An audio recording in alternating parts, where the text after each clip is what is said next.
todos, sejam todos bem-vindos. Vamos dar início ao nosso culto de adoração ao nosso bondoso Deus. O Salmo 98 nos convida dizendo assim: cantai ao Senhor um cântico novo, porque Ele tem feito maravilhas. A sua destra e o seu braço santo lhe alcançaram a vitória. O Senhor fez notória a sua salvação, manifestou a sua justiça perante os olhos das nações. Lembrou-se da sua misericórdia e da sua fidelidade para com a casa de Israel. Todos os confins da terra viram a salvação do nosso Deus. Celebrai com júbilo ao Senhor todos os confins da terra. Aclamai, regozijai-vos e cantai louvores. Cantai com harpa louvores ao Senhor, com harpa e voz de canto, com trombetas e ao som de buzinas. Exultai perante o Senhor que é rei. Ruja o mar e a sua plenitude, o mundo e o que nele habitam. Os rios batam palmas, e juntos cantem de júbilo os montes, na presença do Senhor, porque Ele vem julgar a terra. Julgará o mundo com justiça e os povos com equidade. Fiquemos de pé, irmãos.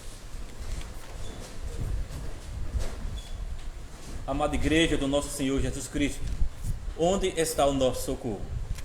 O nosso socorro está em nome do Senhor, Criador dos céus e da terra.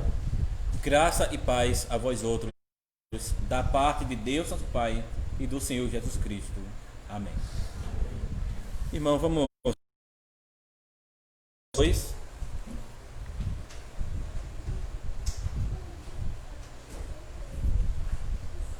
Fonte da Celeste Vida, hino 72.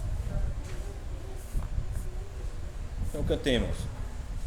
Fonte da celeste vida, vem, descobre o teu poder, vivifica os sem alentos, faz os mortos reviver.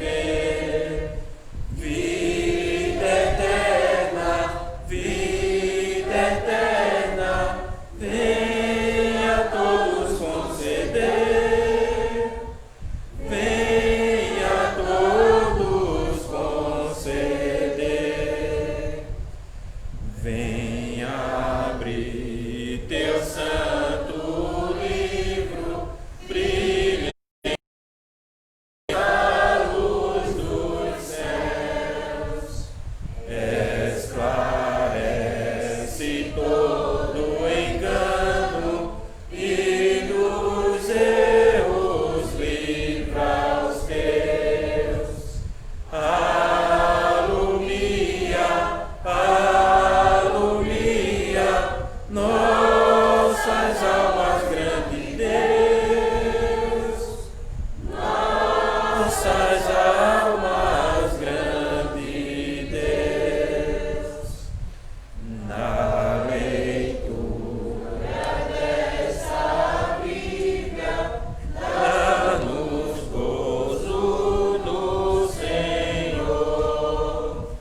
Rezo pelo teu ensino, comunhão em santo amor. Recorremos, exultemos, entoando teu louvor, entoando teu louvor. Pelo estudo da palavra, aprendemos de Jesus. Ó, concede os belos frutos que tua instrução produz. E gozemos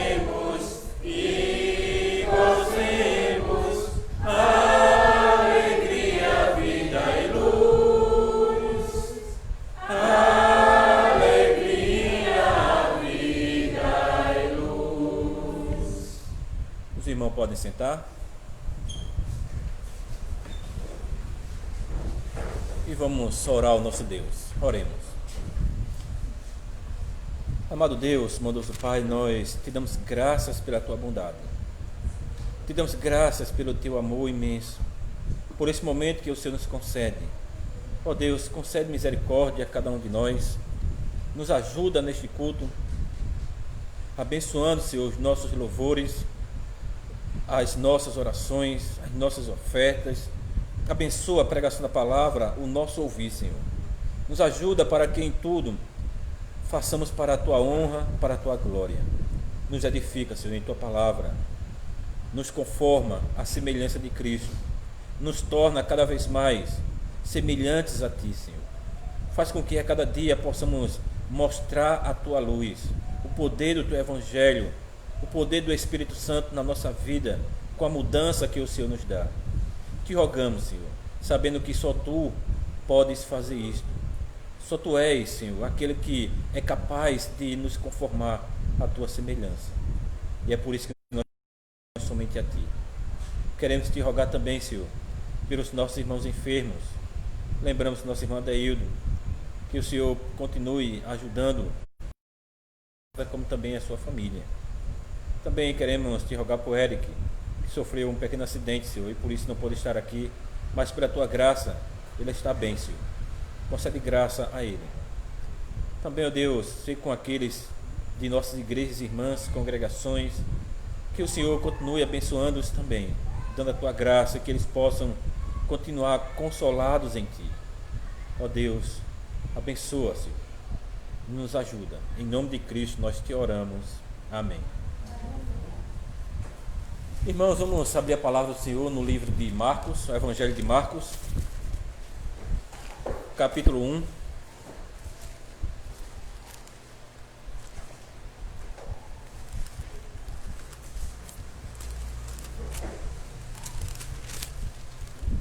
Vamos ler do verso 1 até o verso 28 do capítulo 1 de Marcos.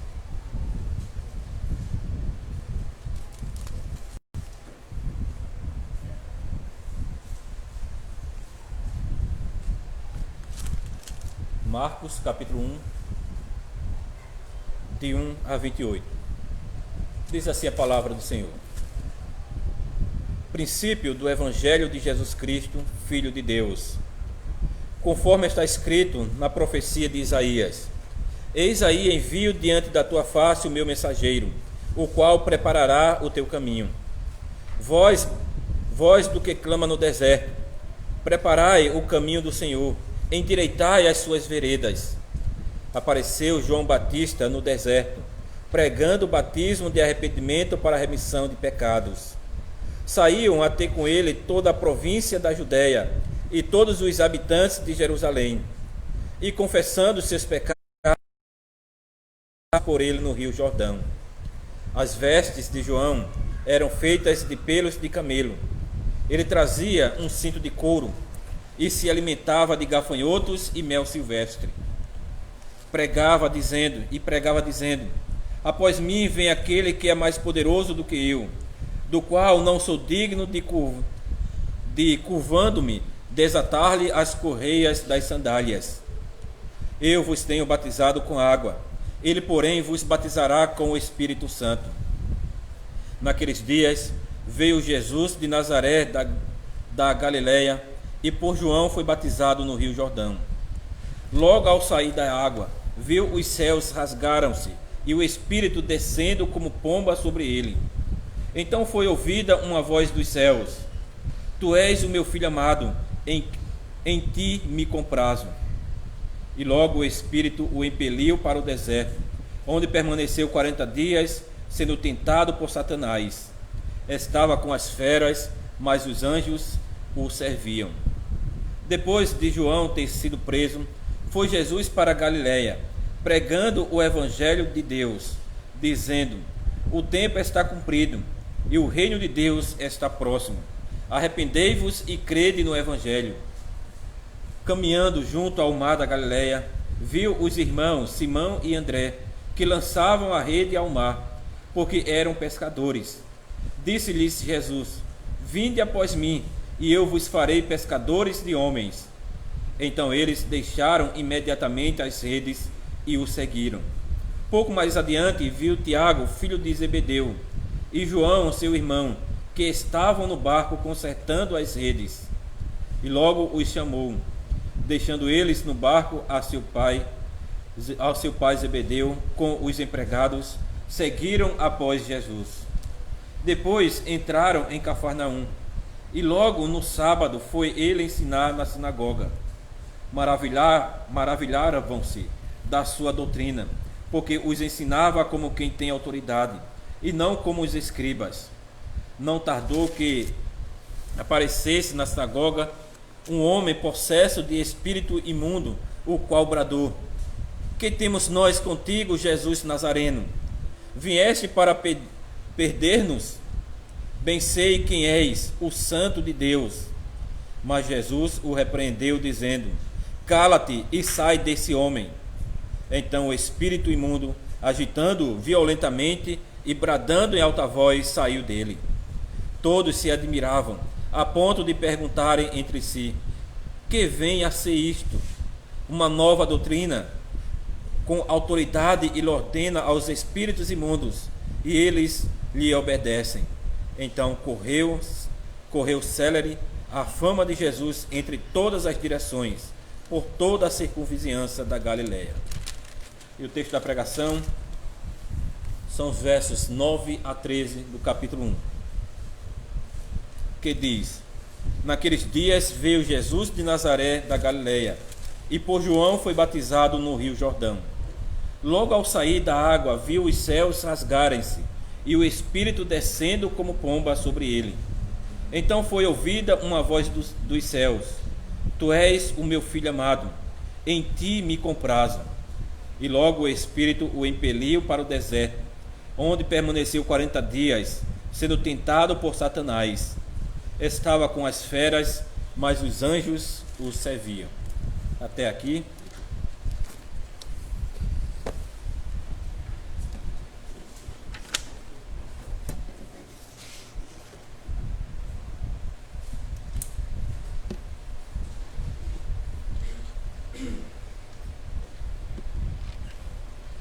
Irmãos e irmãs no Senhor Jesus Cristo,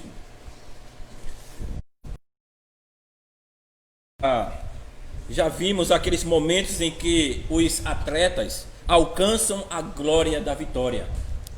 O velocista cruza a linha de chegada à frente de todos os outros. O time de basquete tem uma vitória por pouco.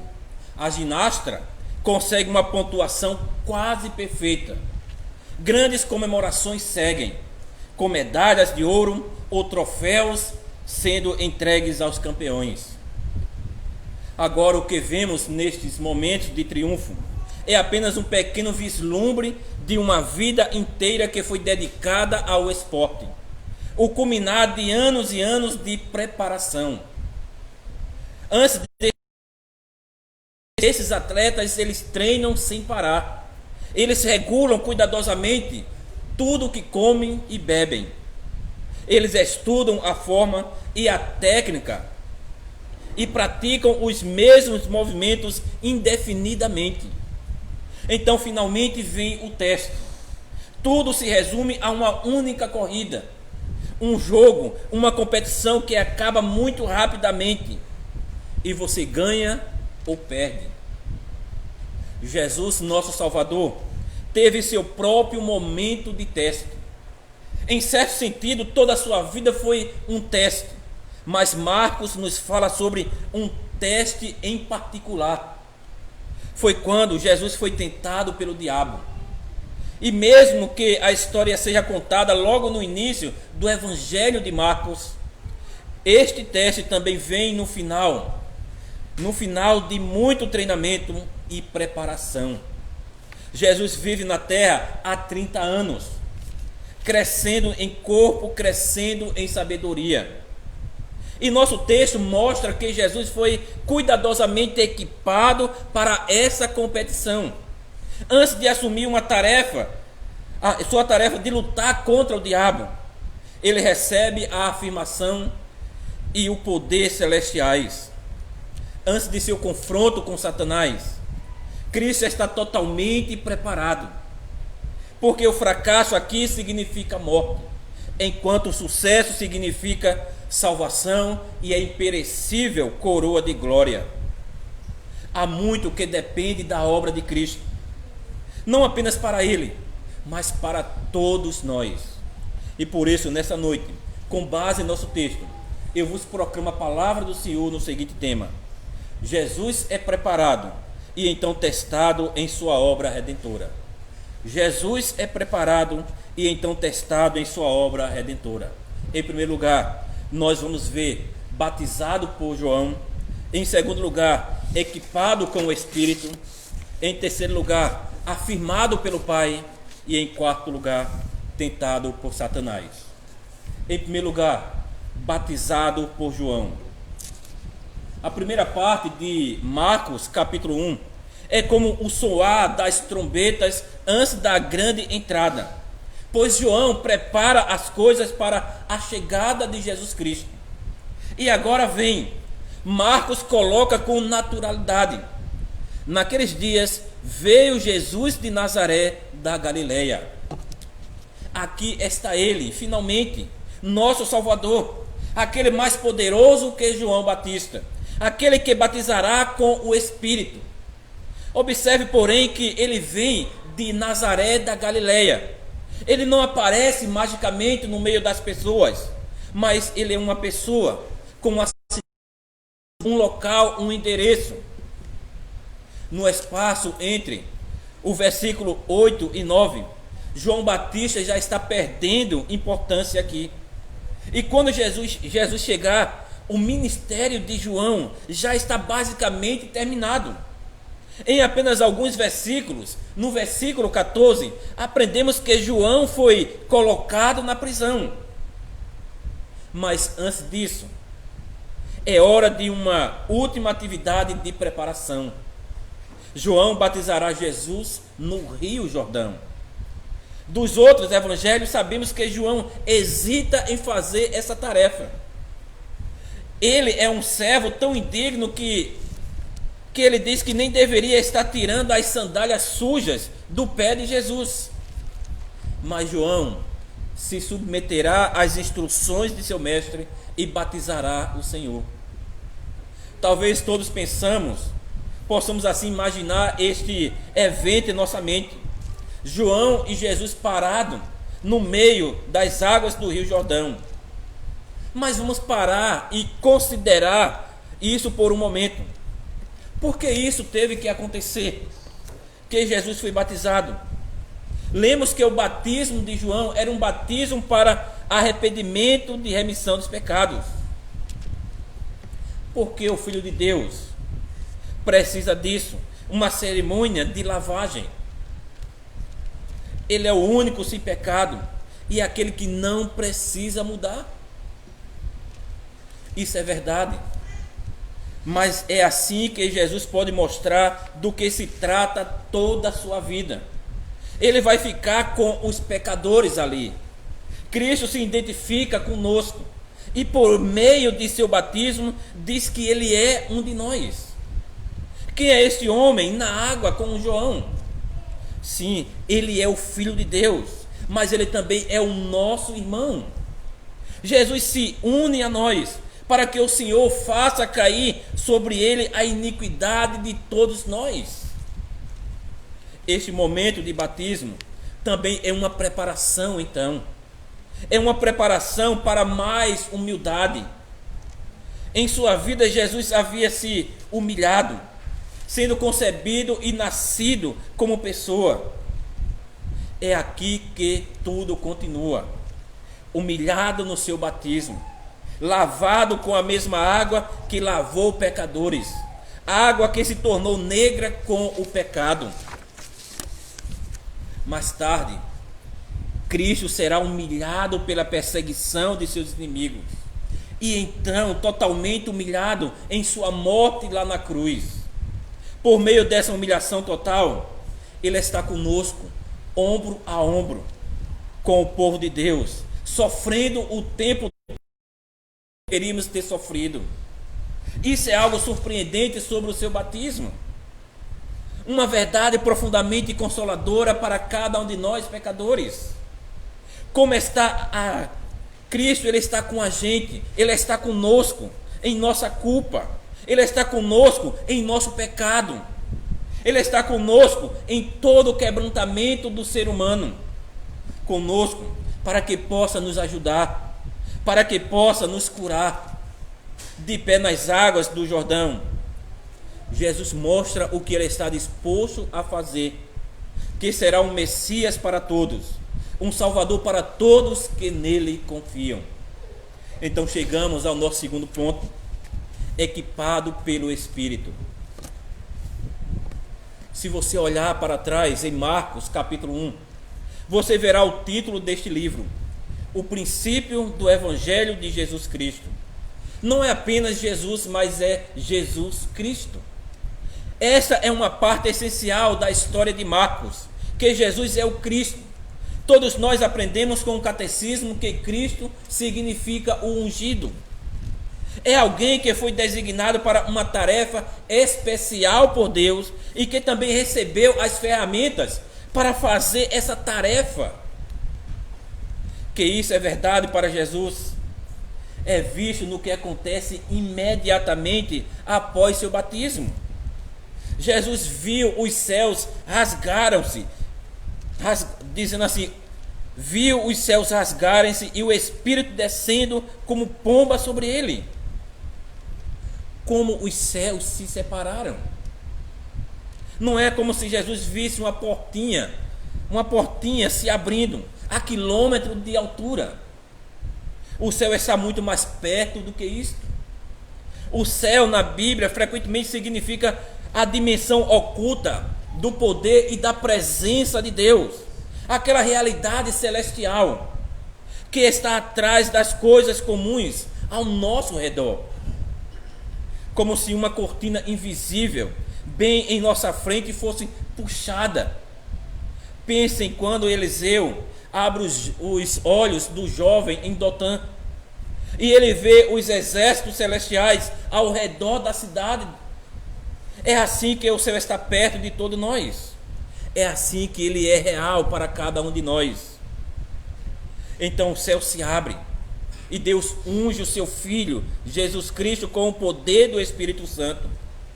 Ele desce sobre Jesus como uma pomba. As pessoas discutem o significado desta pequena frase como pomba. O Espírito Santo assume a forma de uma pomba com penas e asas. Muitos cristãos têm também até colar com o símbolo de uma pomba, como o símbolo assim do Espírito Santo. Ou o texto significa que o Espírito Santo simplesmente desce como uma pomba.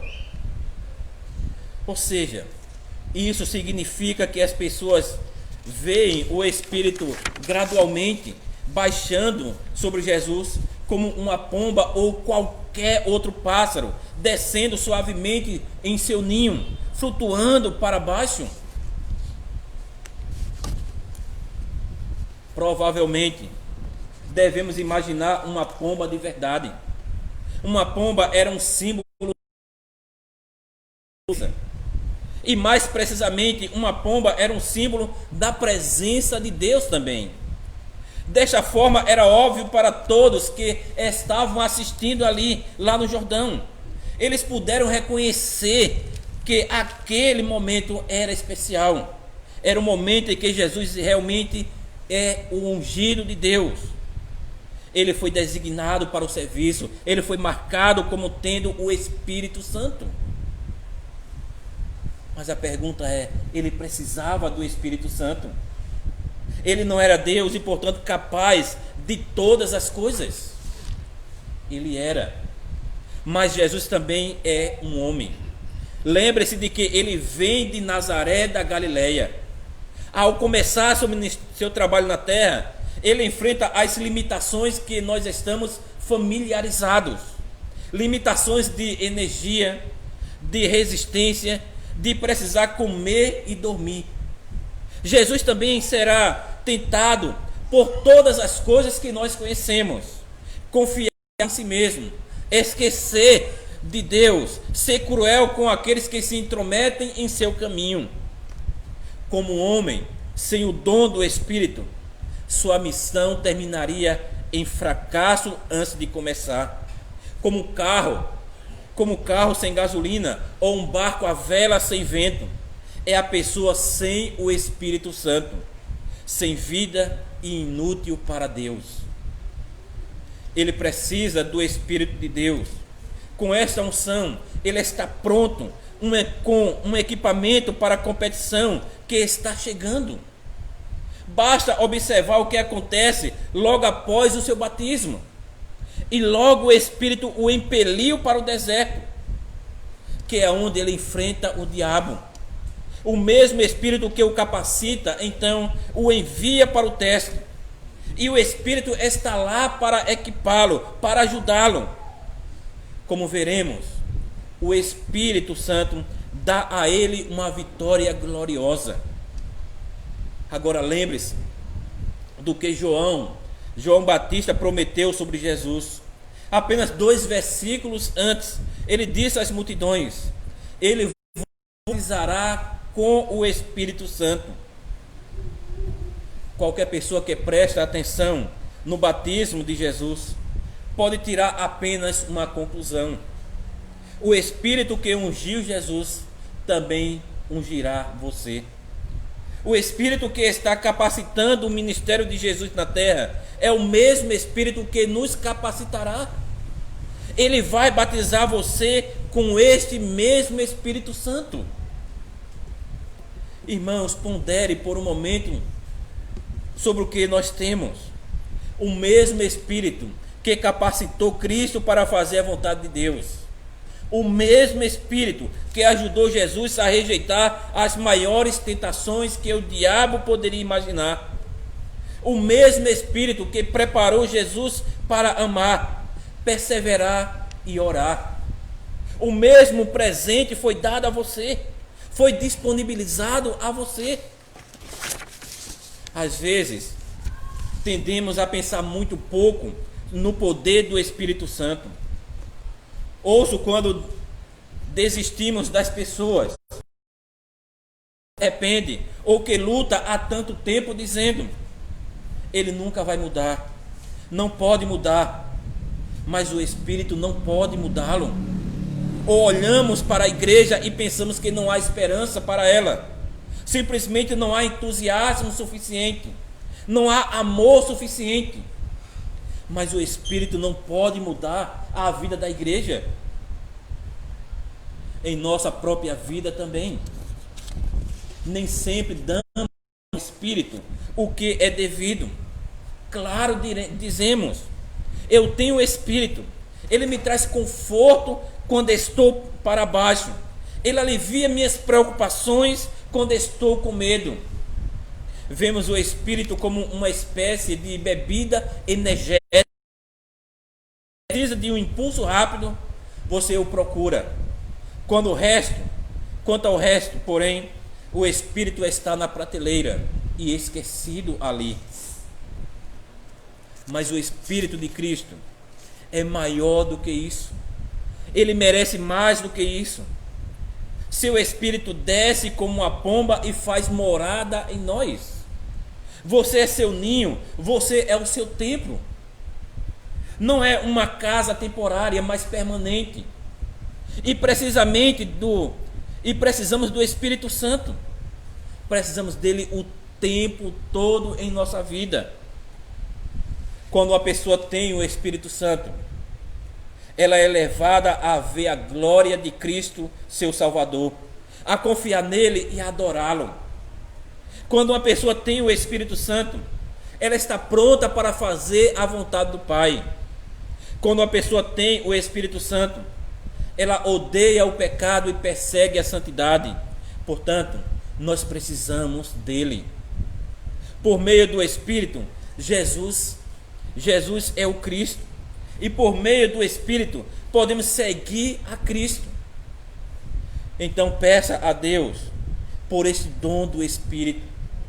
Peça por ele com a mesma frequência com que você pede sobre o seu pão de cada dia. Por ele, você viverá. Então chegamos ao nosso terceiro ponto, afirmado pelo Pai. Voltemos ao Jordão. Pois quando Jesus recebe o Espírito, uma voz é ouvida do céu. Deus olha para o seu Filho Jesus Cristo e declara: Tu és o meu Filho amado, em ti me comprazo. Para todas as pessoas ali, para João Batista, para os homens que em breve serão chamados como discípulos, até mesmo para o próprio Jesus, esse foi um endosso poderoso. Ele não é um agente livre, ele não é independente.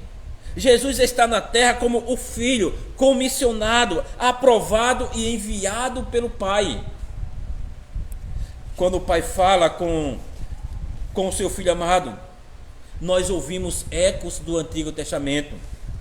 De volta ao Salmo 2, Deus fala ao seu rei recém-nomeado da linhagem de Davi: Tu és meu filho, eu hoje te gerei.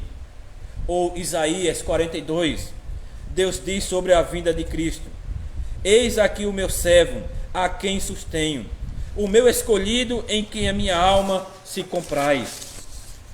Pus sobre ele o meu espírito. Isaías 42, verso 1.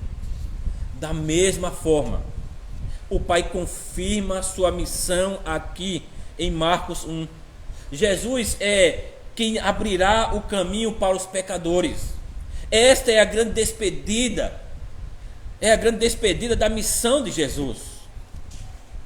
Porque com seu Filho, o Pai está satisfeito. Deus coloca seu selo de aprovação em Cristo. Então, o que Jesus fez para merecer este grande elogio? Seu ministério está apenas começando. Lembre-se, porém, que Jesus já viveu nesta terra durante 30 anos. É muita vida. Até agora ele havia trilhado o difícil caminho de obediência. Quando criança, adolescente e jovem, Jesus havia tentado em todas as coisas honrar a seu Pai.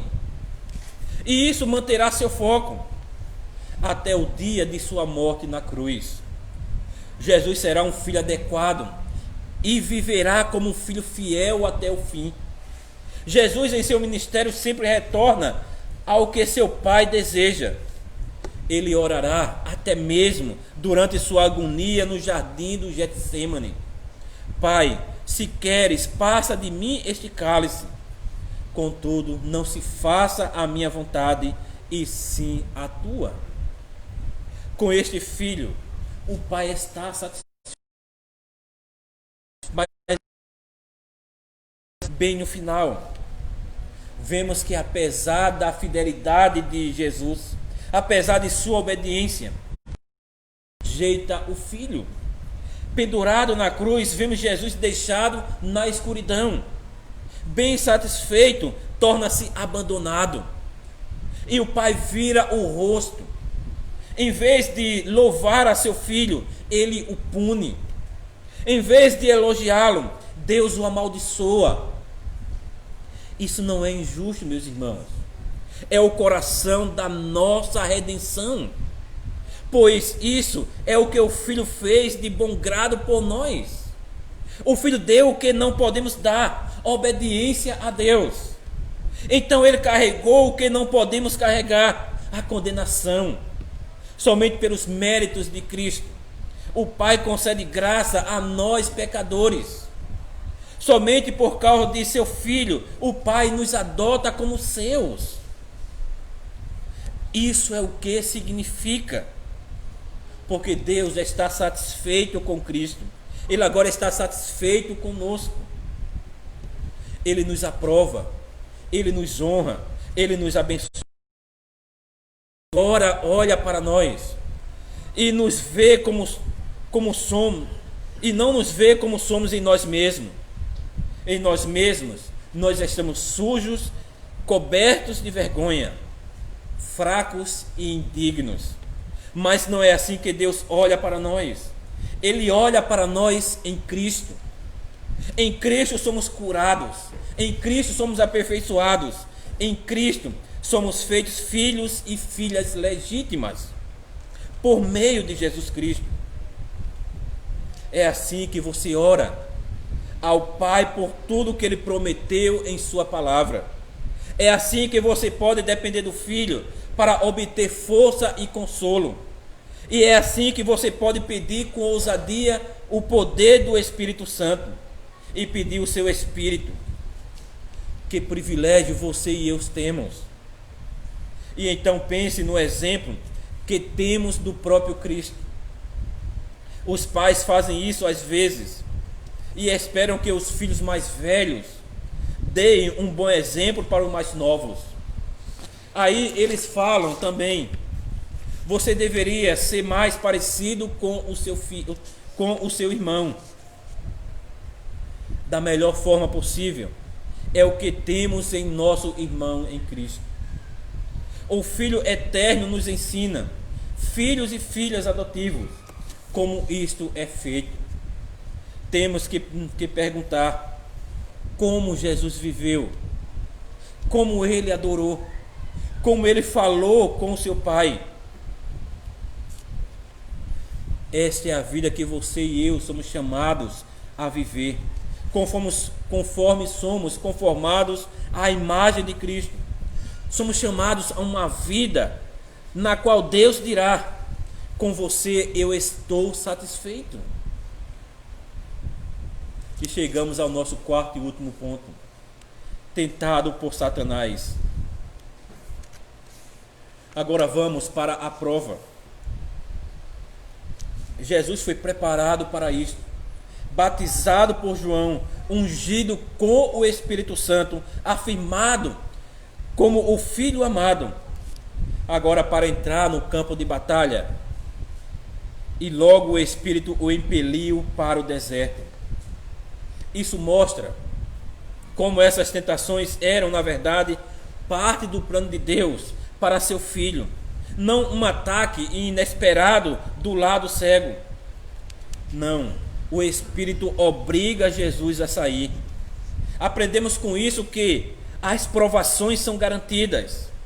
Às vezes agimos como se nossa maior prioridade na vida fosse estar seguro, eliminar o perigo, preservar o conforto. Mas Deus diz que provações são inevitáveis na vida. É somente por meio delas que nós crescemos em força. Um cristão sem provações e testes é como um atleta nos bastidores do jogo que fala indefinidamente sobre sua habilidade. Ele pode marcar muitos gols ou nocautear rapidamente qualquer adversário, mas ele precisa ser testado. Ele precisa entrar em campo. Um teste mostrará do que ele é feito, mostrará do que somos feitos. E assim, no início do seu ministério, Jesus vai para o deserto por 40 dias. Ao contrário de Mateus e Lucas, Marcos não diz que tipo de tentações Jesus enfrentou, mas podemos ter certeza que cada uma delas apelou para seu coração humano, para aquele desejo natural de ser um número um. No início, Jesus tem que decidir como vai fazer seu trabalho. Ele seguirá o caminho de Deus ou o seu próprio caminho. Jesus tem uma grande tarefa e grandes poderes. Então ele conquistará pela força e pelo derramamento de sangue apenas destruindo seus inimigos, ou ele vencerá por amor e sacrifício, dando sua vida. Em cada batalha há algo em jogo. O mesmo ocorre com o ataque do diabo a Cristo. Considere por um momento aqui, porque Satanás fez isto agora. Cristo estava apenas começando a sua tarefa. Ele não tinha companheiros para se apoiar. Ele ainda era um novato, vamos dizer assim, no ministério. Agora é a hora de tirá-lo dos trilhos. Na verdade, é um padrão que devemos reconhecer. É a estratégia do diabo esperar o momento oportuno. Ele não sabe Ele não sabe tudo, mas ele observa com atenção. Por isso, ele observa quando estamos vulneráveis à tentação. Quando você está vulnerável, talvez você esteja cansado, zangado ou frustrado, ou quando está sozinho ou entediado. E então ele oferece exatamente o que queremos. Suas tentações são feitas para nos encaixar bem. Ele sabia o que dizer a Cristo e sabe o que dizer a cada um de nós. Podemos ter uma fraqueza por este ou aquele pecado, ou a um caminho que começamos e só precisamos de um pequeno empurrão para ir mais longe. E é sempre mais fácil ceder. Mas vamos entender o que é o pecado, que é uma questão de vida ou morte. Provavelmente o maior engano, a pior mentira contada com frequência pelo diabo, é que seu pecado, ele é inofensivo. E no final, isso realmente não importa. É uma mentira que especialmente as pessoas na igreja estão dispostas a ouvir. Eu sou um cristão e isso não vai mudar porque eu peco. Então qual é o problema? Aprendi na aula de catecismo que não posso perder minha salvação. Então a maneira como ajo quando ninguém está olhando, ou como me comporto nas festas, realmente não importa. Uma vez salvo, sempre salvo. Mas não deixe. Satanás está sempre procurando aqueles que farão. Ele ainda está procurando, mesmo na igreja, por aqueles que vão vender suas almas por um pouco de prazer passageiro, por um pouco de poder, um pouco de glória. O pecado pode matar você. Então é isso que Jesus faria. Voltando ao verso 13, o diabo entende o que está em jogo aqui. Quem é Cristo? Ele é a semente da mulher prometida. Ele sabe que se Jesus for fiel e cumprir sua missão, tudo está acabado. Veja o que o demônio diz um pouco mais adiante neste capítulo. Ele se preparava para expulsar este servo de Satanás. Ele gritou: deixe-nos em paz. O que temos nós a ver contigo, Jesus? Você veio para nos destruir. Sim, é exatamente por isso que Cristo veio, para destruir as obras do diabo. Satanás sabia muito bem. Então ele jogaria tudo em Cristo. Se ele pudesse apenas fazer o Filho de Deus ignorar o Pai, desobedecer sua palavra, mesmo que apenas uma vez, então isso seria o fracasso de sua missão. Nada mais de um filho agradável. E o que aconteceria conosco? Sem nenhum Salvador para ser encontrado, neste único versículo, a salvação está em jogo. Mas Cristo saiu do deserto e ele é um campeão. Esta é a primeira rodada no ringue, mas é um primeiro sinal do que ele pode fazer. Você notou que Marcos nem acha necessário dizer quem ganhou, dizer que Jesus derrotou o diabo. Para ele é óbvio. Claro que ele venceu. No entanto, há uma dica no versículo 13. Ele estava com os animais selvagens e os anjos o serviam. Há muito o que podemos dizer sobre isso aqui, mas precisamos ser breves. Primeiro, essas feras aqui, nos desertos ao redor de Israel, costumava haver animais selvagens, leopardos, ursos, chacais e leões. É um ambiente ameaçador para Jesus, mas eles não o atacam.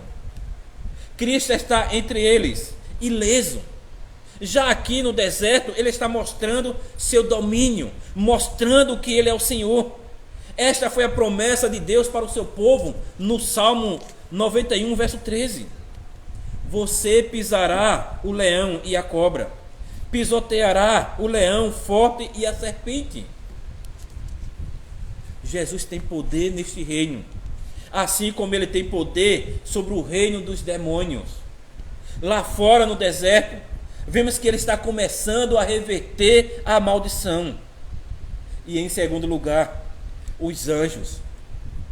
Eles não estão lá para impedir que Jesus seja tentado, assim como não o impedirão de ir para a cruz do Calvário. Mas eles asseguram a Cristo que o Pai está zelando por ele. Eles são reforços divinos na hora da provação, prontos para prover suas necessidades. Os mesmos anjos, diz o Salmo 91, protegem-nos em todos os nossos caminhos. Então Jesus passa no teste. Ele começa seu ministério com uma vitória. E é assim que ele continuará até o fim. Irmão, esse é o Salvador que nós temos, um campeão. Esse é o poder e proteção que está disponível para nós, por meio do seu Espírito e por meio dos seus anjos. Portanto, ao lutar contra o pecado todos os dias, esteja pronto para isso por meio de Cristo, para a sua luta diária contra o diabo. Esteja equipado em Cristo. Fique com aquele que esteve com você. Então você receberá uma coroa de glória que não murchará. E quando nós vamos celebrar a Santa Ceia, nós vamos ver a confirmação de que a vitória de Cristo foi total, de que ele chegou à cruz e morreu por cada um de nós. E em Cristo nós temos salvação. Em Cristo nós temos perdão.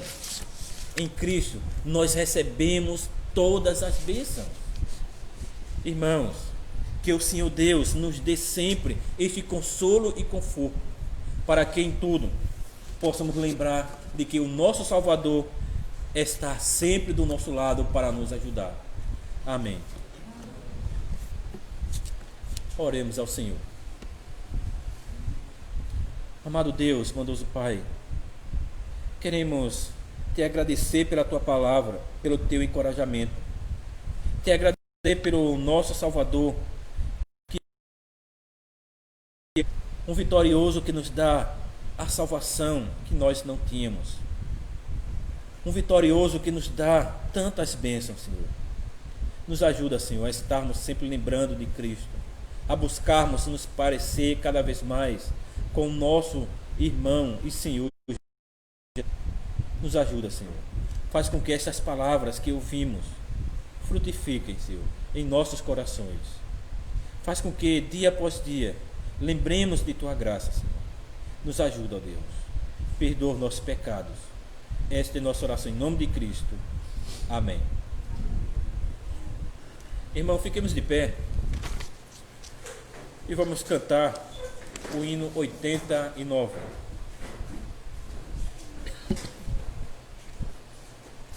Nome algum no céu de Jesus. Hino 89. Então cantemos. Nome algum no céu na terra se comparará de Jesus. Ele sobre tudo reina. Ele é minha eterna luz. Minhas dores ele sofre, sara o enfermo coração. Seu amor me dá alívio na e na prisão. Cristo é o meu tesouro, nele encontro todo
irmão pode sentar.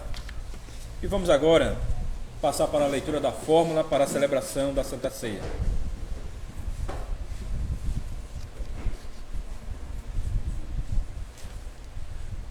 Amada congregação do Senhor Jesus Cristo, vamos agora ouvir o significado da Santa Ceia. Jesus Cristo instituiu esta ceia como o apóstolo Paulo descreve em 1 Coríntios capítulo 11, 23 a 29, dizendo: porque eu recebi do Senhor o que também vos entreguei, que o Senhor Jesus, na noite que foi traído, tomou o pão e, tendo dado graças, o partiu e disse: isto é o meu corpo que é dado por vós. Fazei isto em memória de mim. Por semelhante modo, depois de haver ceado, tomou também o cálice, dizendo: este cálice é a nova aliança no meu sangue. Fazei isto todas as vezes que o beberdes em memória de mim. Porque todas as vezes que comerdes este pão e beberdes o cálice, anunciais a morte do Senhor até que ele venha. Por isso, aquele que comeu o pão ou bebeu o cálice do Senhor indignamente, será réu do corpo e do sangue do Senhor. Examine-se, pois, o homem a si mesmo, e assim coma do pão e beba do cálice. Pois quem come e bebe sem discernir o corpo, come e bebe juízo para si. Agora o autoexame. Por isso, a fim de celebrar a Santa Ceia, para fortalecer a nossa fé, é necessário que examinemos a nós mesmos. O exame sincero consiste em 3 partes. Primeira, cada um deve ter consciência dos seus pecados e da maldição de Deus para se detestar e se humilhar perante Deus, porque a ira dele contra o pecado é muito grande. Cada um deve determinar se realmente confia na promessa fiel de Deus de que todos os seus pecados são perdoados somente por causa do sofrimento e da morte de Jesus Cristo. Terceira, cada um deve determinar se tem a intenção sincera de mostrar a Deus a sua gratidão por uma vida dedicada a Ele. Do mesmo modo, deve mostrar que está resolvido a amar o próximo e deixar toda a hipocrisia, inveja, inimizade e raiva. Convite e advertência. Deus certamente recebe à mesa do seu Filho Jesus Cristo todos os que têm esta intenção. Declaramos a eles que Deus os recebe em graça e lhes dá esta comida e bebida celestial, apesar dos muitos pecados e fraquezas que lhes restam contra a sua vontade. Por outro lado, declaramos que aqueles que não têm esta intenção comem e bebem juízo para si. Por isso advertimos que eles se abstenham da mesa do Senhor. Nós declaramos aos que praticam pecados ofensivos que não têm parte no reino de Cristo se não se arrependerem. Ofensivos consideramos os seguintes pecados: servir a ídolos ou invocar santos falecidos, prestar homenagem a imagens, dar crença à feitiçaria ou bruxaria, desprezar a Deus, a sua palavra e aos santos sacramentos, brigar, ser desobediente a seus pais e superiores, viver em ódio e inveja, adulterar, embriagar-se, roubar, em geral viver uma vida dominada por pecados contra Deus e os homens. Todos os que permanecem em tais pecados devem abster-se desta comida e bebida que Jesus Cristo ordenou somente para seus fiéis, a fim de não aumentarem seu juízo e condenação. Agora a memória de Cristo. Cristo nos mandou celebrar esta ceia em sua memória. Nesta mesa nós lembramos que nosso Senhor foi enviado ao mundo pelo Pai. Ele se tornou homem para carregar a ira de Deus por nós. Ele foi preso a fim de que nós fôssemos libertos. Ele, embora inocente, foi condenado à morte para sermos absolvidos por Deus. Ele foi amaldiçoado para sermos abençoados. Ele foi desamparado por Deus, a fim de que nós nunca mais fôssemos desamparados por Ele. E ao dizer está consumado, Ele confirmou a nova e eterna aliança quando morreu e derramou o seu sangue. Nesse momento vamos orar ao nosso Deus. Oremos. Misericordioso Deus e Pai, nós te agradecemos porque nos deste teu único Filho como sacrifício por nossos pecados, e como nosso alimento e bebida para a vida eterna. Opera em nossos corações por teu Espírito Santo, para que nós nos entreguemos cada vez mais a teu Filho Jesus Cristo. Faze com que não vivamos mais no pecado, mas que Cristo viva em nós e nós nele.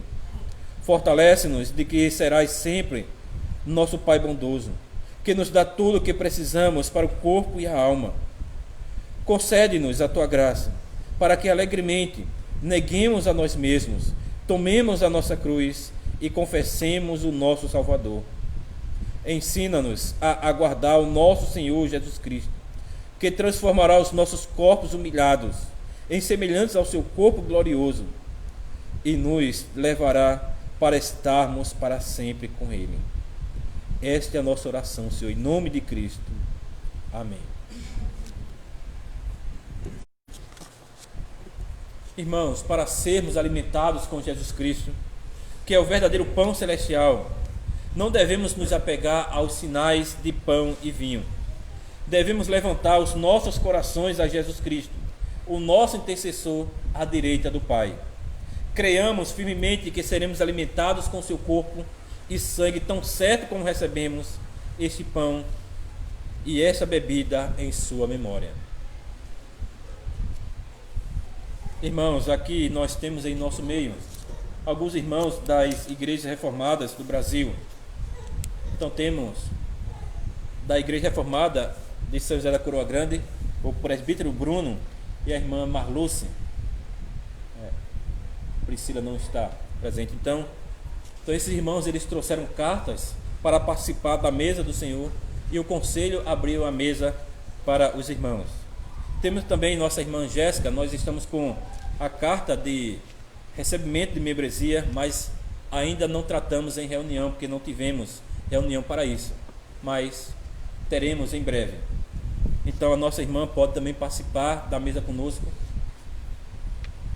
E aqueles que ainda não podem participar, não precisam ficar tristes, mas que se alegrem e se esforcem para brevemente estar à mesa do Senhor, celebrando a ceia com cada um de nós.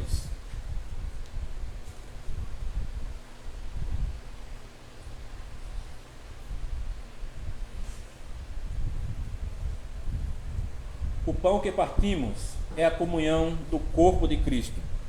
Tomem, comam, lembre-se e creiam que o corpo do nosso Senhor Jesus Cristo foi dado para a remissão completa de todos os nossos pecados.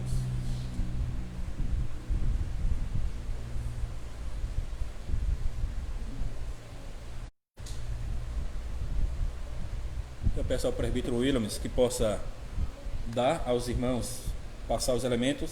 Os irmãos podem ficar sentados mesmo. E vamos cantar as duas primeiras estrofes do hino 178. Ó Cristo, pão da vida. Ó Cristo, pão da vida, desce do lar do céu, o pão de nossas almas, que o Pai de amor deu, em ti nos alegramos, ando mesmo aqui, do alento e da dor que achamos sempre em ti, da eterna e santa vida, da qual tu és o autor, sustento e fortaleza, és tu também, Senhor. Sem ti não nos assistem nem força nem poder.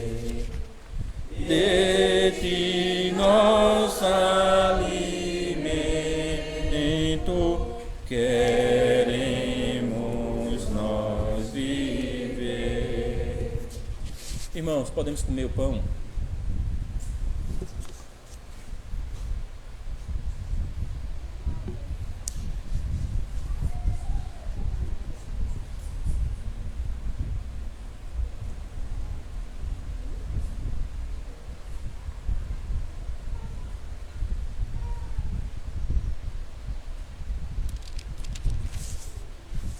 O cálice da bênção, pelo qual damos graças, é a comunhão do sangue de Cristo.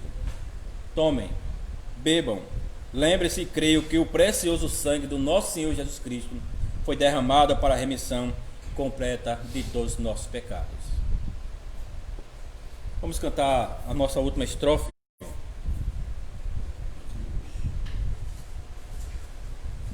Ó Cristo, pão da vida, dá-te louvamos nós, e ao Pai também erguemos a nossa alegre voz.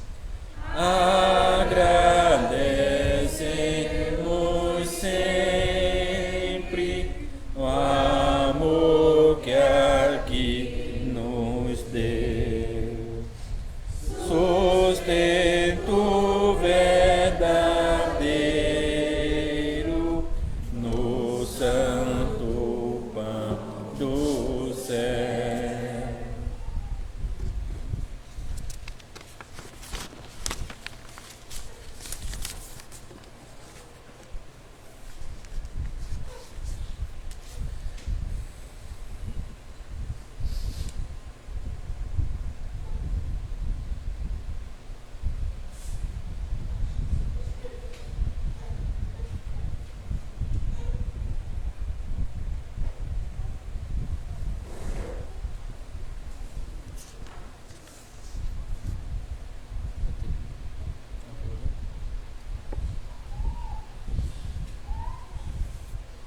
Irmãos, podemos tomar o vinho.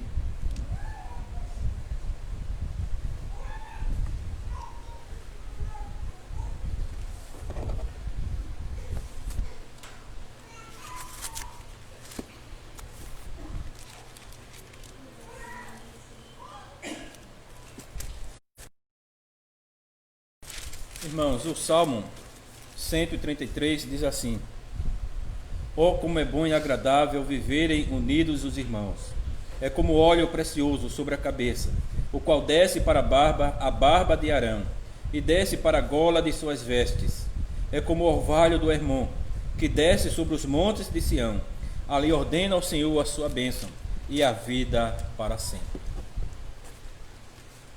Nesse momento vamos orar ao Senhor. Oremos. Misericordioso Pai, nós te agradecemos pela ceia do Teu Filho, Jesus Cristo. Te louvamos, o Santo nos deste o privilégio de nos regozijarmos na comunhão de Teu Filho e na união fraternal.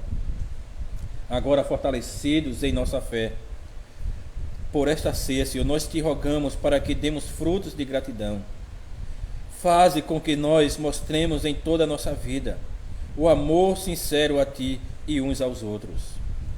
Faze-nos esperar ardentemente a vinda do nosso Senhor. A Ti, Pai, Filho e Espírito Santo, seja o louvor desde agora e para sempre. Amém.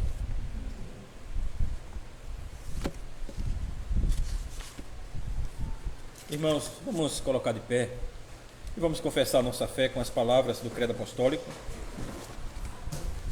Então, todos aqueles que creem que este credo é um resumo da fé cristã, confessem comigo dizendo: creio em Deus Pai Todo-Poderoso, Criador do céu e da terra, e em Jesus Cristo, seu único Filho, nosso Senhor, que foi concebido pelo Espírito Santo, nasceu da Virgem Maria, padeceu sob Pôncio Pilatos, foi crucificado, morto e sepultado, desceu ao inferno, No terceiro dia ressurgiu dos mortos, subiu ao céu e está sentado à direita de Deus Pai Todo-Poderoso, de onde há de vir a julgar os vivos e os mortos. Creio no Espírito Santo, na Santa Igreja Universal de Cristo, a comunhão dos santos, na remissão dos pecados, na ressurreição do corpo e na vida eterna. Amém. Os irmãos podem sentar e vamos dar nossas ofertas ao Senhor e vamos cantar o nosso último cântico durante as ofertas, hino 50. Hino 50, Santo, Santo, Santo. Então cantemos.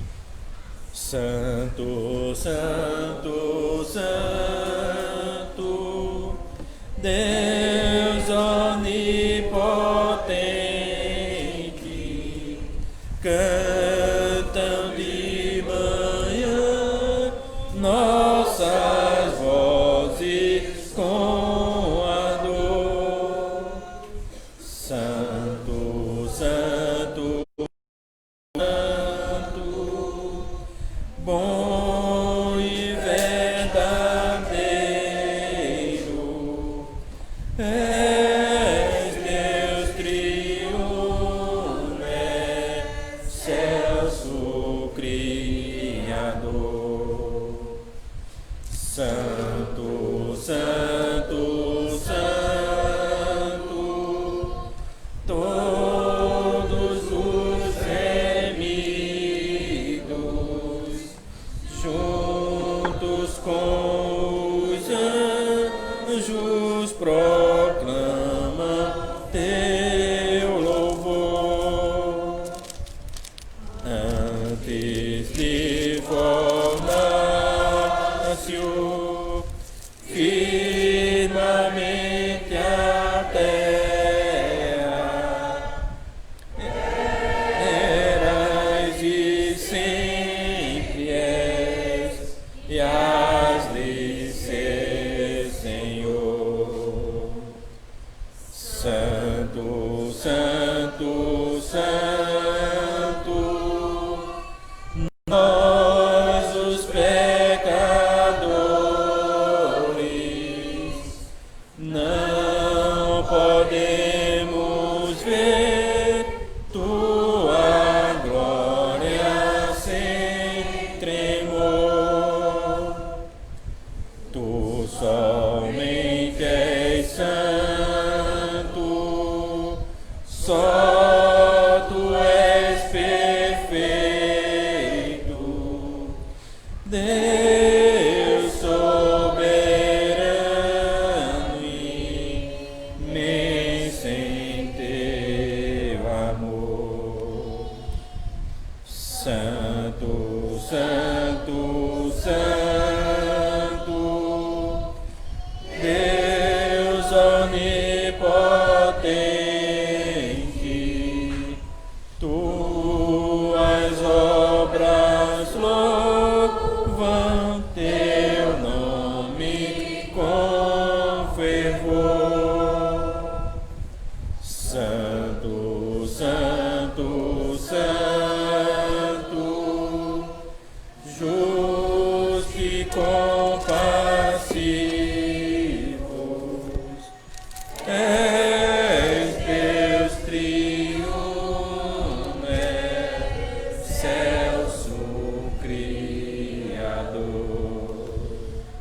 Fiquemos de pé, irmãos, e recebam a bênção do Senhor. A graça do Senhor Jesus Cristo e o amor de Deus e a comunhão do Espírito Santo sejam com todos vós. Amém.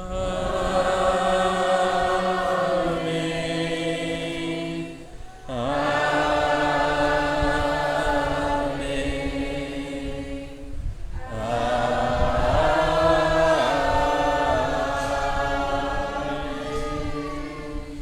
Os irmãos podem sentar. E assim nós chegamos ao final do nosso culto. Aqueles que estão nos assistindo, que tenham uma boa semana e que Deus abençoe.